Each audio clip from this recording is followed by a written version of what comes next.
Good afternoon. Can you hear the Thanks, audio? Manvirji, for your kind words. It is an honor to share the dais with my learned and veteran friends, Pritha, Mr. Kulkarni, Mr. Vaishnav, with Manvirji. My talk is purely based on my personal experiences and reflections.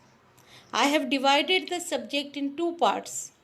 First is my model of relationship in sales. The second part is the principles I learned during my journey in sales. I do hope this adds to your perspective. Let's begin. The relationship in sales is defined into four stages in ascending order.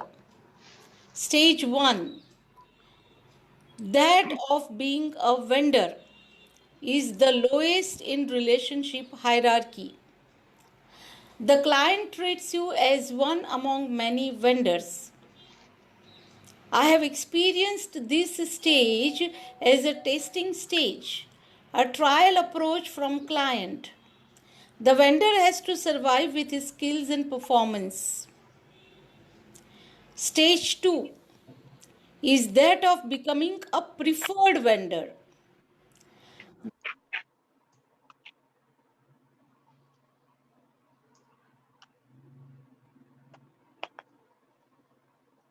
The client has your alternatives available, but you are the preferred one. Your name tops the memory hook. You have been able to create acceptance. The client wants to try with you a few more times. So you experience that the roadblocks are being lifted. Stage 3 is that of being a reliable friend. The client talks frankly, freely, experiences emotional connect with you. If you say something, the client is open to listen. Doesn't behave like I know it all. Stage 4. This is the highest stage in the hierarchy called trusted partner. You need to sustain the trust and confidence of your client consistently. You are a partner in the solution. Your client may want to sign exclusivity contract with you. You may or may not transit to stage 4 with all your clients. Having learned this, I will now talk about what it took for me to reach to level 3 and 4 relations with my clients. Principle 1. In the initial contact, I remained stable and firmly grounded. I had already learnt with experience that my excitement may be misunderstood as my desperation. This is likely to create doubt and mistrust in the mind of the client. Principle 2. I did tons of homework. I was thoroughly thorough about extended disk product details, market information, competitor comparison, etc. I restrained from bombarding the client with impressive information. The client would feel my genuineness and would want to try.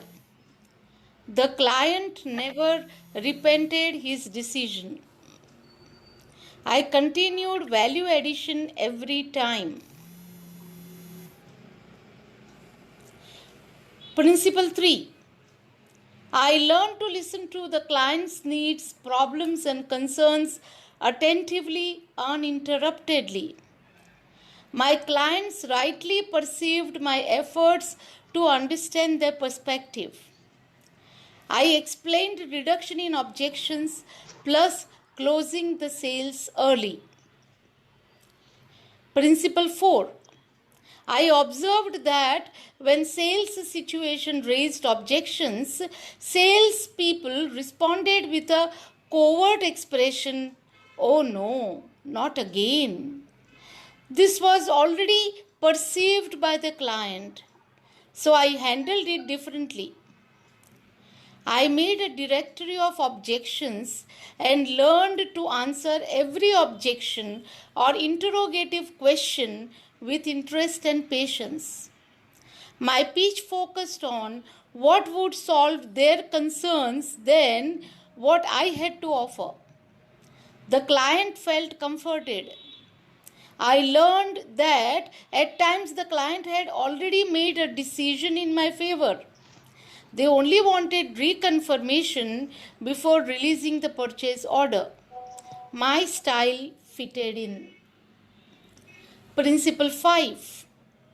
My 16 plus years in management consulting industry have revealed that earning trust is a process of consistent delivery. I avoided showing off that I commanded high proximity with my clients. I restrained from becoming personal and going close to my client when I felt this may not be appreciated. I continued delivering timely, reliable, and cost effective delivery. I had under promised and I was over delivering. I waited in the process to let the client develop the need to belong to me. I was able to recognize ripe opportunities for emotional connect on my way.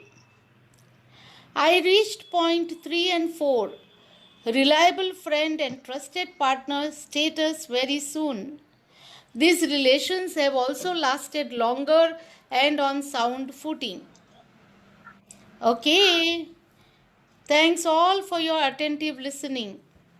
I do hope you got some value added to your wisdom. My sincere apologies for not being available for question answer session. Thanks Manvirji for being persistent. I am obliged. Best wishes to all of you. Thank you. All right. I think that was fairly inspirational. This lady based out of Baroda, she has a Finks, she has a big license with us from Finks, and even in this situation, we have seen a 20% year-on-year growth. Even in this situation, her business, she has made sure that her relationships have kept her business growing. And when we launched Finks and we were doing the promotion in India, we had a global CEO come in for the training. She could not be here for the training because it was very short notice and she had some family constraints. And when I called her and I told her that this is what is there, this is the new platform, she said, I want to be the first license buyer. And she was the first license buyer. She said, I don't understand, I don't know, but if you say it and it's like this, just book the license for me. I said, is this what it's going to cost? She said, just book it for me. All right. So amazing. And we've seen a very steady growth in her business. All right. So that was Mrs. Nanda Dave, held up somewhere.